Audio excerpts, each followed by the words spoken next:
Hello. General election 2025 ഈ വർഷത്തെ ത്രിതല പഞ്ചായത്ത് തെരഞ്ഞെടുപ്പിൽ പ്രിസൈഡിംഗ് ഓഫീസർമാർ തയ്യാറാക്കേണ്ട ഏറ്റവും പ്രധാനപ്പെട്ട ഒരു ഫോമാണ് അക്കൗണ്ട് ഓഫ് വോട്ട്സ് റെക്കോർഡഡ് അഥവാ 24A. എങ്ങനെയാണ് 24A തയ്യാറാക്കുന്നത് എന്ന് നമുക്കൊന്ന് പരിശോധിക്കാം. 24Aക്ക് പ്രധാനമായിട്ടും രണ്ട് ഭാഗങ്ങളാണ് ഉള്ളത്. അതിലൊന്ന് part 1 account of votes recorded. ഈ ഭാഗം പൂർണ്ണമായും പ്രിസൈഡിംഗ് ഓഫീസർമാർ തന്നെ പൂരിപ്പിക്കേണ്ടതാണ്. രണ്ടാമത്തെ ഭാഗം പാർട്ട് 2 റിസൾട്ട് ഓഫ് കൗണ്ടിംഗ്. ഇത് കൗണ്ടിംഗ് സമയത്ത് കൗണ്ടിംഗ് സൂപ്പർവൈസർ പൂരിപ്പിച്ച് ഒപ്പുവെക്കേണ്ടതാണ്. 24A എങ്ങനെയാണ് പൂരിപ്പിക്കുന്നത് എന്ന് നമുക്കൊന്ന് വിശദമായി പരിശോധിക്കാവുന്നതാണ്. ഇതാണ് ഫോം 24A. അതിലൊന്നാമത്തെ ഭാഗം രേഖപ്പെടുത്തിയ വോട്ടുകളുടെ കണക്ക് അഥവാ അക്കൗണ്ട് ഓഫ് വോട്ട്സ് റെക്കോർഡഡ്. ഇത് എങ്ങനെയാണ് പൂരിപ്പിക്കുന്നത് നമുക്ക് നോക്കാം. ഇതിൽ താഴെ ഗ്രാമപഞ്ചായത്തിൻ്റെ പേരെഴുതുക, പഞ്ചായത്താണെങ്കിൽ പഞ്ചായത്തിൻ്റെ പേരെഴുതുക, ബ്ലോക്ക് ആണെങ്കിൽ ബ്ലോക്ക്, ജില്ലയാണെങ്കിൽ ജില്ല, തൊട്ടപ്പുറത്ത് നമ്മുടെ പഞ്ചായത്താണ് ഇവിടെ എഴുതുന്നതെങ്കിൽ അതിൻ്റെ വാർഡ്, അതിൻ്റെ പേര്, ബ്ലോക്ക് ആണെങ്കിൽ അതിൻ്റെ ഡിവിഷൻ എന്നിവ അവിടെ കൃത്യമായി രേഖപ്പെടുത്തി തൊട്ട് താഴെ പോളിംഗ് സ്റ്റേഷൻ്റെ നമ്പറും സ്ഥലവും, നിങ്ങൾക്ക് ഏത് പോളിംഗ് സ്റ്റേഷനിലാണ് ഡ്യൂട്ടി കിട്ടിയത് അതിൻ്റെ പേരും നമ്പറും നിങ്ങളവിടെ സ്ഥലവും നിങ്ങളവിടെ എഴുതേണ്ടതാണ്. പിന്നെ വോട്ടിംഗ് കൺട്രോൾ യൂണിറ്റിൻ്റെ തിരിച്ചറിയൽ നമ്പർ, കൺട്രോൾ യൂണിറ്റിൻ്റെ നമ്പർ ഇവിടെ എഴുതണം. തൊട്ടടുത്ത് താഴെ ബാലറ്റ് യൂണിറ്റിൻ്റെ നമ്പറും നിങ്ങൾ എഴുതേണ്ടതുണ്ട്. അതിൽ ഒന്നാമത്തെ ഐറ്റം എങ്ങനെയാണ് പൂരിപ്പിക്കുന്നത് നോക്കാം. ഒന്നാമത്തെ ഐറ്റം ഒരു പോളിംഗ് സ്റ്റേഷനിൽ വോട്ട് രേഖപ്പെടുത്തേണ്ട ആകെ സമ്മതിദായകരുടെ എണ്ണമാണ് ചോദിക്കുന്നത്. ടോട്ടൽ വോട്ടേഴ്സിൻ്റെ എണ്ണമാണ്. അവിടെ നിങ്ങൾക്ക് തന്നിട്ടുള്ള വോട്ടേഴ്സ് ലിസ്റ്റിൽ ആകെ വോട്ടർമാരുടെ എണ്ണത്തിൽ നിന്ന് പോസ്റ്റൽ ബാലറ്റിൻ്റെ എണ്ണം കുറച്ചതിന് ശേഷമുള്ള മൊത്തം എണ്ണമാണ് നിങ്ങളിവിടെ രേഖപ്പെടുത്തേണ്ടത്. രണ്ടാമത്തെ ഐറ്റം വോട്ട് രജിസ്റ്ററിൽ അഥവാ 21A രജിസ്റ്ററിൽ ഉൾക്കൊള്ളിച്ചിട്ടുള്ള ആകെ സമ്മതിദായകരുടെ എണ്ണം എത്രയാണ് 21A രജിസ്റ്ററിൽ നമ്മൾ എഴുതിയിരിക്കുന്നത്. അവസാനത്തെ വോട്ട് എത്രയാണോ ആ സീരിയൽ നമ്പർ ടോട്ടൽ എത്രയാണെന്ന് വെച്ചാൽ ഇവിടെ രേഖപ്പെടുത്തുക. Item number serial number 35C ചട്ടപ്രകാരം വോട്ട് രേഖപ്പെടുത്താത്ത സമ്മതിദായകരുടെ എണ്ണം.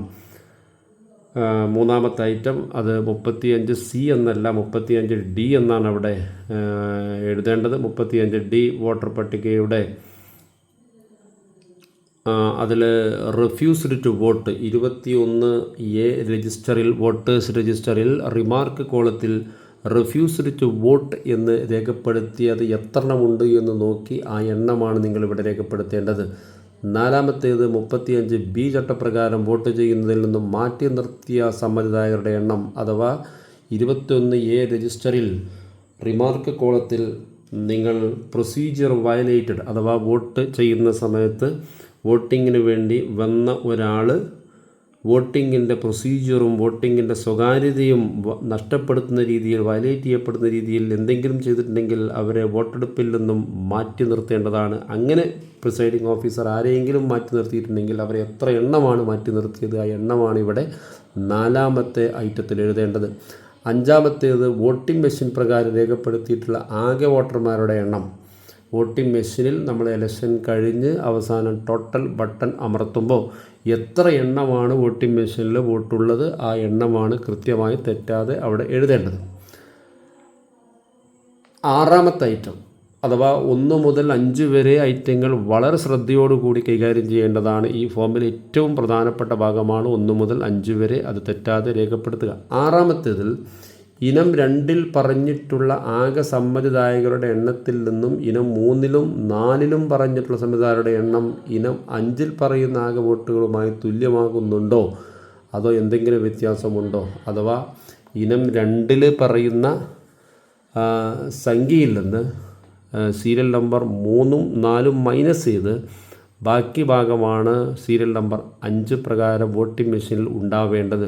അതിൽ ടാലി ആവുകയാണെങ്കിൽ ഓക്കെ ആവുകയാണെങ്കിൽ ഉണ്ട് യെസ് എന്നും വ്യത്യാസമില്ല എന്നും രേഖപ്പെടുത്തുക. അതല്ല വ്യത്യാസമുണ്ട് എങ്കിൽ ഇവിടെ വ്യത്യാസമുണ്ട് എന്ന് രേഖപ്പെടുത്തിയിട്ട് ബ്രാക്കറ്റിൽ എന്താണ് വ്യത്യാസം ഉണ്ടാവാനുള്ള കാരണം എന്ന് രേഖപ്പെടുത്തേണ്ടതാണ്. വ്യത്യാസമില്ലെങ്കിൽ ടാലിയാണ് എന്ന് രേഖപ്പെടുത്തുക. വ്യത്യാസമുണ്ടെങ്കിൽ അവിടെ ഉദാഹരണത്തിന് നിങ്ങൾക്ക് അണ്ടർ വോട്ട് പ്രകാരമാണ് ടാലി ആവാത്തത് എങ്കിൽ വ്യത്യാസം ഉണ്ട് എന്ന് രേഖപ്പെടുത്തിയിട്ട് ബ്രാക്കറ്റിൽ അണ്ടർ വോട്ട് എന്ന് എഴുതുക. 7ാമത്തെ ഇനം 35 ഈ ചട്ടമനുസരിച്ച് ടെൻഡേർഡ് ബാലറ്റ് പേപ്പർ ഉപയോഗിച്ച സംവിധായകരുടെ എണ്ണം. എത്ര പേർക്കാണ് ടെൻഡേർഡ് ബാലറ്റ് പേപ്പർ നൽകിയത് എന്ന് കൃത്യമായി അവിടെ എണ്ണം രേഖപ്പെടുത്തുക. അത് കഴിഞ്ഞതിന് ശേഷം 8ാമത്തെ ഐറ്റം ടെൻഡേർഡ് ബാലറ്റ് പേപ്പറിൻ്റെ എണ്ണം. എത്ര ടെൻഡേർഡ് ബാലറ്റ് പേപ്പറാണ് നിങ്ങൾക്ക് തന്നത്, ആ എണ്ണം ഇവിടെ രേഖപ്പെടുത്തുക. അതിൻ്റെ ക്രമ നമ്പർ ഇന്ന നമ്പർ മുതൽ ഇന്ന നമ്പർ വരെ സ്റ്റാർട്ടിങ്ങും എൻഡിങ്ങും മാത്രം എഴുതിയാൽ മതി. എത്ര ടെൻഡേർഡ് ബാലറ്റ് പേപ്പറാണ് ഉപയോഗിച്ചത്, ടോട്ടൽ നമ്മൾ ആവശ്യത്തിനായി സ്വീകരിച്ച എത്രയാണ് ഇവിടെ എഴുതുക. എത്ര എണ്ണമാണ് നമ്മൾ ടെൻഡേർഡ് ബാലറ്റ് പേപ്പർ സമ്മതിദായകർക്ക് കൊടുത്തത്, അതിവിടെ എഴുതുക. ഉപയോഗിക്കാത്തത് എത്രയാണ്, അത് ബാലൻസ് ഇവിടെ രേഖപ്പെടുത്തുക. അതിന് തൊട്ട് താഴെ 9ാമത്തെ ഐറ്റം സീൽ ചെയ്ത പേപ്പറുകളുടെ കണക്കാണ്. ഇതിൽ സീൽ ചെയ്ത പേപ്പർ എന്ന് പറയുമ്പോൾ ഗ്രീൻ പേപ്പർ സീലാണ് ഇവിടെ എഴുതേണ്ടത്. അതുകൊണ്ട് ഗ്രീൻ പേപ്പർ സീൽ എത്രണ്ണമാണ് നമുക്ക് തന്നത് അവിടെ എഴുതുക. ക്രമ നമ്പർ എത്ര മുതൽ എത്ര വരെ എന്നുള്ളത് ഇവിടെ എഴുതുക. പേപ്പർ സീലിൻ്റെ ക്രമ നമ്പറുകൾ തെറ്റാതെ ഇവിടെ എൻ്റർ ചെയ്യുക. ആകെ കിട്ടിയ പേപ്പർ സീലുകൾ എത്രണ്ണമാണ്, ഗ്രീൻ പേപ്പർ സീൽ എത്രണ്ണമാണ്, ഉപയോഗിച്ച പേപ്പർ സീലുകളുടെ എണ്ണം എത്രണ്ണം നമ്മൾ യൂസ് ചെയ്തു, അതിൽ എന്നുള്ളത് അവിടെ രേഖപ്പെടുത്തുക. അതോടൊപ്പം തന്നെ 4ാമത്തത് റിട്ടേണിംഗ് ഓഫീസർക്ക് തിരിച്ചു നൽകിയ ഉപയോഗിക്കാത്ത പേപ്പർ സീൽ എന്ന് പറഞ്ഞാൽ ഗ്രീൻ പേപ്പർ സീൽ ഉപയോഗിച്ചതിന് ശേഷം ബാക്കി റിട്ടേൺ ചെയ്തത് എത്രണ്ണമാണെന്നുള്ളത് ഇവിടെ രേഖപ്പെടുത്തുക. 5ാമത്തെ ഐറ്റം എന്ന് പറയുന്നത് ഉപയോഗശൂന്യമായ പേപ്പർ സീലുകളുടെ ക്രമ നമ്പർ ഉണ്ടെങ്കിൽ അതായത് കംപ്ലൈൻ്റ് ആയിട്ടുണ്ടെങ്കിൽ, അത് ഡാമേജ് ആയിട്ടുണ്ടെങ്കിൽ അതിൻ്റെ എണ്ണം എത്ര എന്നുള്ളത് അവിടെ രേഖപ്പെടുത്തുക.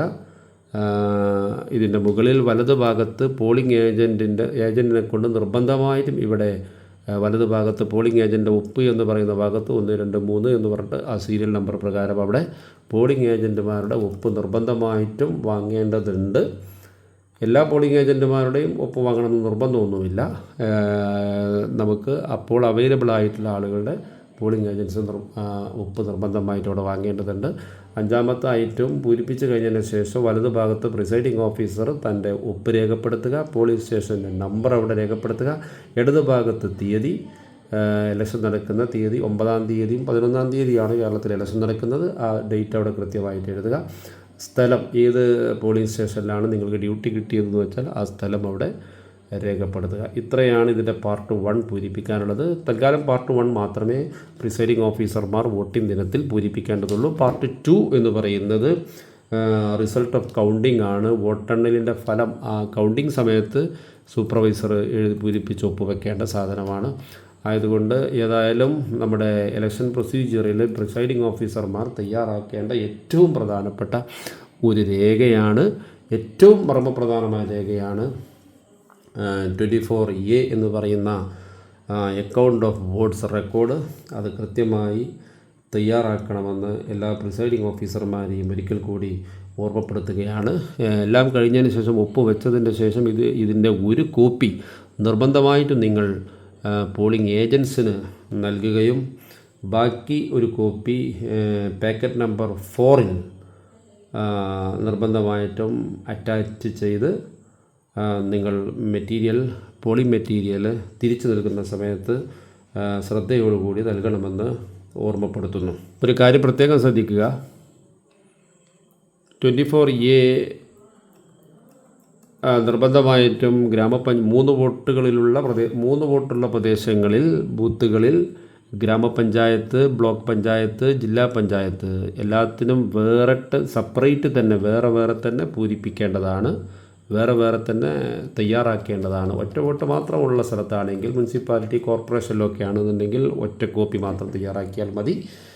എന്നാൽ ത്രിതല പഞ്ചായത്തുകളിൽ ബ്ലോക്ക്, ജില്ലാ തലങ്ങളിൽ മത്സരം നടക്കുന്ന ഭാഗങ്ങളിൽ നിർബന്ധമായിട്ടും പ്രിസൈഡിംഗ് ഓഫീസർമാർ വെവ്വേറെ 24A പൂരിപ്പിച്ച് നൽകി തയ്യാറാക്കി നിർത്തണമെന്ന് അറിയിക്കുന്നു. ഏതായാലും ഈ ഒരു ഭാഗം വളരെ ശ്രദ്ധയോടുകൂടി തന്നെ പ്രിസൈഡിംഗ് ഓഫീസർമാർ തെറ്റാതെ എൻട്രി ചെയ്ത് ബന്ധപ്പെട്ട കോപ്പികൾ പോളിംഗ് ഏജൻസിന് നൽകിയിട്ട് വേണം കാര്യങ്ങളെല്ലാം അവസാനിപ്പിക്കേണ്ടത് എന്ന് ഒരിക്കൽ കൂടി ഓർമ്മപ്പെടുത്തുന്നു. Thank you.